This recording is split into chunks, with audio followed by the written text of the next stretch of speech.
Hi, my name's Nia and we're here at the Farmland Trust for the Gifts Baking Program.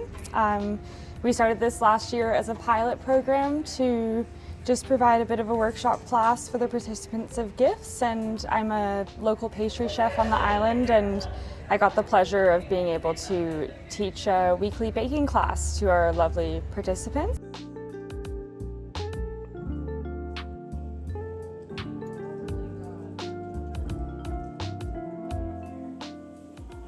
After doing the trial program, everyone really enjoyed it, and now it's a regular weekly class that we do. So it's about an hour long. Everyone comes in and I've got everything prepped up, and then we make a little baked treat and everyone gets to bake it and take it home with them at the end of the day.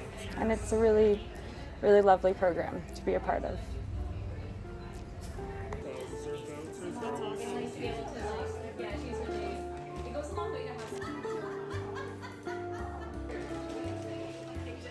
Okay.